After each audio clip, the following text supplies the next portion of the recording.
പോലെ മെല്ലെ മെല്ലെ പെയ്തു നിറയുന്ന സംഗീതത്തിൻ്റെ ലഹരിയുമായി ഇതാ ഖയാൽ നിങ്ങളിലേക്ക്. ഇന്നത്തെ നമ്മുടെ അതിഥി പ്രശസ്ത പിന്നണി ഗായകൻ നജീം അർഷാദ്.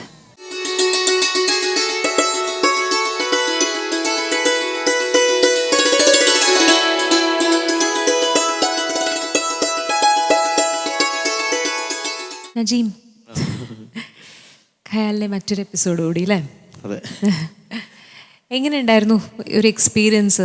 നേരത്തെ നജീം പറഞ്ഞു സാറിന് ഗസൽസ് ലൈവ് ഷോസിൽ പാടാറില്ല. ഇപ്പൊ കുറച്ച് മാത്രമേ ഗസൽസ് ലൈവ് ചെയ്യാറുള്ളൂ. ഞാൻ ഈ പറഞ്ഞ പോലെ എല്ലാ കാസറ്റും പാട്ടുകളൊക്കെ കേൾക്കാറുണ്ട്, വീട്ടിൽ ഇരുന്ന് പാടും. ആദ്യമായിട്ടാണ് മലയാളം ടെലിവിഷനിൽ ഇങ്ങനെ ഒരു ഷോ തന്നെ നടക്കുന്നത്, അറിയാം അല്ലേ? നമ്മളെല്ലാം എക്സ്പീരിയൻസ് ആദ്യമാണ്. അപ്പൊ എങ്ങനെ ഉണ്ടായിരുന്നു ഇങ്ങനെ ഒരു നോർത്ത് ഇന്ത്യൻ മ്യൂസിഷ്യൻസ് ക്രൂ ഒക്കെ ഇവരുടെ ഒപ്പം വർക്ക് ചെയ്യാനായിട്ട്? ഭാഗ്യമുണ്ട്, ഇത്രയും അമേസിംഗ് ടാലൻസ് ആണ് ഇവിടെ വന്നിരിക്കുന്നത്. ഇവരൊക്കെ ഉസ്താദ് റാഷിദ് ഖാൻ സാഹിബിന്റെ ഒക്കെ ഒപ്പം വായിക്കുന്ന ആൾക്കാരാണ്.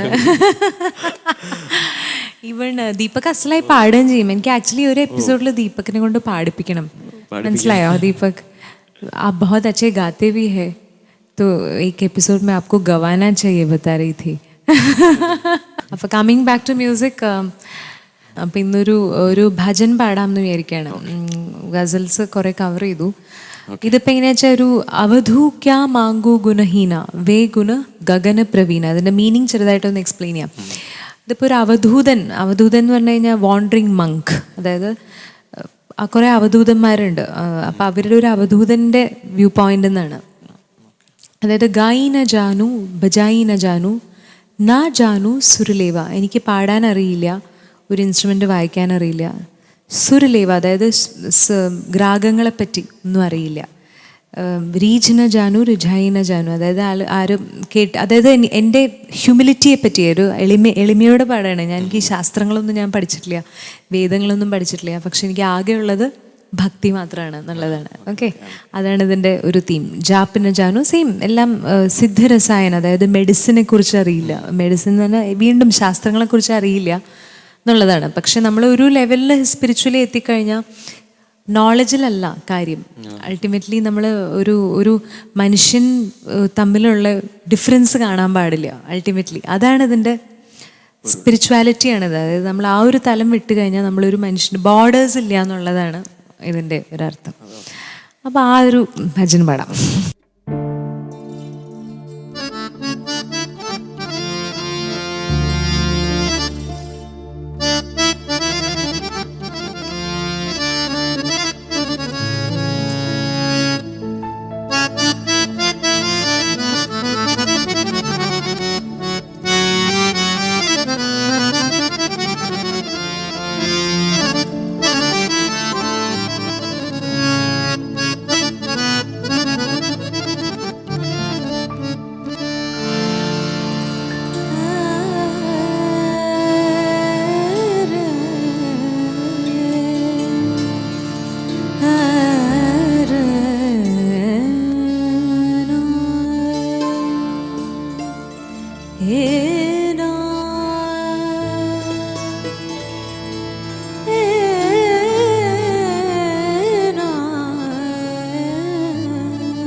അവധൂ ക്യാ മാംഗൂ ഗുനഹീന അവധൂ ക്യാ മാംഗൂ ഗുനഹീന बेगुन गगन प्रवीणा बेगुन गगन प्रवीणा अवधू क्या मांगू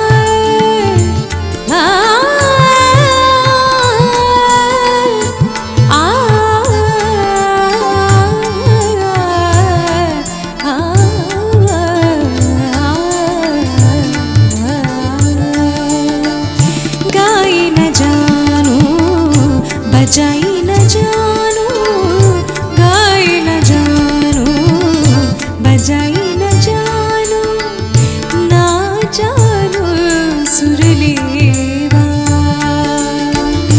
ना जानू सुरलेवा रीझ न जानू रिझाई न जानू रीझ न जानू रिझाई न जानू ना जानू पद सेवा अवधू क्या मांगू गुनहीना अवधू क्या मांगू गुनहीना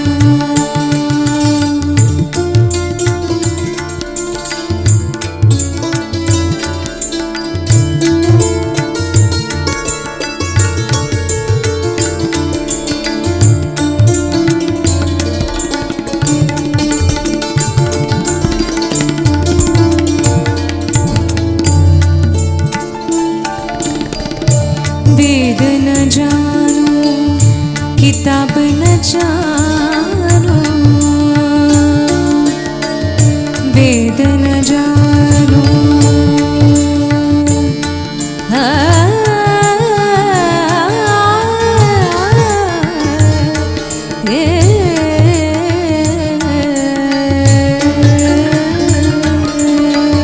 वेद न जानू किताब न जानू वेद न जानू किताब न जानू जानू न लक्षण छंदा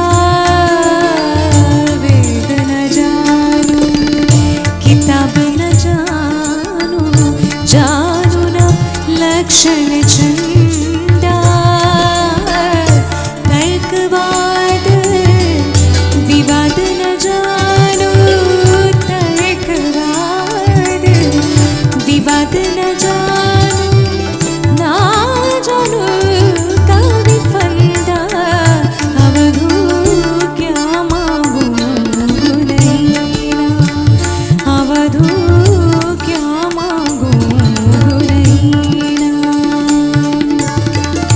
द्विगुण गगन प्रवीणा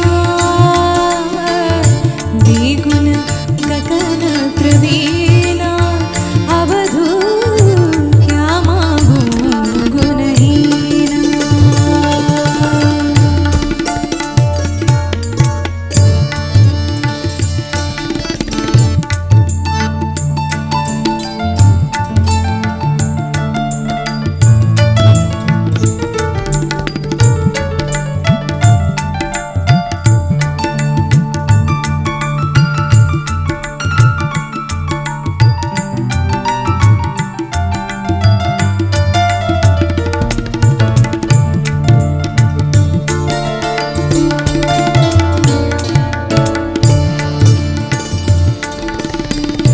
जाप न जानू जुवाब न जानू जाप न जानू जुवाब न जानू ना जानू कछ मनता ना जानू कछ मनता सिद्ध रसायन मैं नहीं जानू सिद्ध रसायन मैं नहीं जानू औषध में सजितंता अवधू क्या मांगू गुनहीना अवधू क्या मांगू गुनहीना द्विगुण गगन प्रवीणा द्विगुण गगन प्रवीणा अवधू क्या मांगू गुनहीना अवधू अवधू अवधू क्या मांगू गुनहीना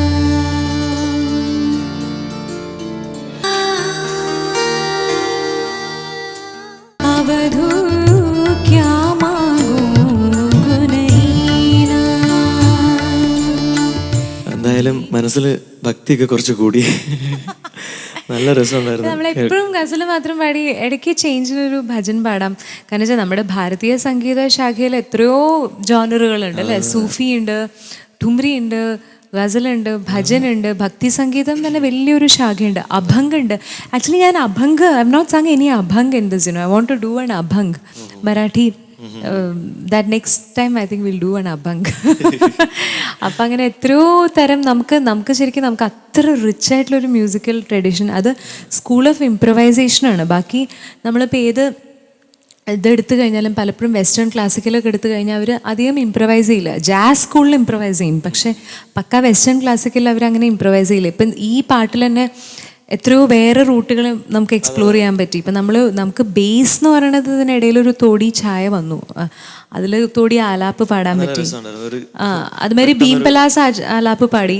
ഒറിജിനലി ഇത് ഭീം പലാസ് അല്ല. അപ്പം നമുക്ക് അങ്ങനെ ഒരു വലിയ അഡ്വാൻറ്റേജ് ഇന്ത്യൻ മ്യൂസിക്കിലുണ്ട്. കാരണം ഒരുപാട് സ്കെയിൽസ് ഉണ്ട്, നമുക്കത് എങ്ങനെ വേണമെങ്കിൽ ഇംപ്രവൈസ് ചെയ്യാനുള്ള ഫ്രീഡം ഉണ്ട്. ഇതിപ്പോൾ എക്സാക്ട്ലി ഒരു രാഗ, ഇപ്പോൾ ഒരു ക്ലാസിക്കൽ കോൺസെർട്ട് ആണെങ്കിൽ നമുക്കത് ചെയ്യാൻ പറ്റില്ല. ഒരു രാഗത്തിൽ തന്നെ നമ്മൾ സ്റ്റിക്ക് ചെയ്ത് നിൽക്കണം. ഭജൻ അല്ലെങ്കിൽ ഗസലുള്ള നമുക്ക് എന്തും എക്സ്പ്ലോർ ചെയ്യാനുള്ള ഫ്രീഡം നമുക്കുണ്ട്. ആരും പറയില്ല എന്നെ രാഗം പാടരുത് എന്നുള്ളത്. എന്ത് വേണമെങ്കിൽ ചെയ്യാം, പക്ഷെ പ്രൊവൈഡഡ് ഇറ്റ് സൗണ്ട്സ് നൈസ്.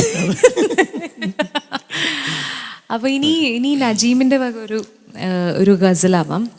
എനിക്ക് ഞാൻ പറഞ്ഞില്ല നേരത്തെ പറഞ്ഞ പോലെ ഹരിഹരൻ സാറിന്റെ പാട്ട് കേട്ടിട്ടാണ് ഞാൻ ഇതിൽ കൂടുതൽ കേൾക്കാൻ പാട്ടാണ്. ഇത് ഫേമസ് ഏതാൽബത്തിലാ? അത് ഹാസിറിലല്ലേ?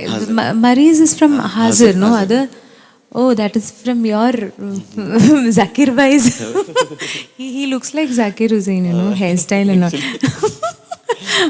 Exactly. അപ്പോൾ അതുകൊണ്ട് it's an iconic album actually, you know. It's Hariji and Zakir Hussain, Ustad Zakir Hussain's album. Now they've come out with a second album. ഇപ്പോൾ ഹാസിർ 2 ഇറക്കിയിട്ടുണ്ട്. ജാക്കിർ ഭായും ഹരിജിയും കൂടിയിട്ട്. അതിൻ്റെ ലോഞ്ച് ആക്ച്വലി കഴിഞ്ഞ മാസമായിരുന്നു. It's a second album. അപ്പോൾ കുറേ വർഷങ്ങൾക്ക് ശേഷമാണ് ആ ഒരു കോമ്പിനേഷൻ വീണ്ടും വരുന്നത്, രണ്ട് മൈസ്ട്രോസിൻ്റെ. അപ്പോൾ ഇപ്പോൾ ഈ ഒരു പാട്ട് നമുക്ക് കേൾക്കാം.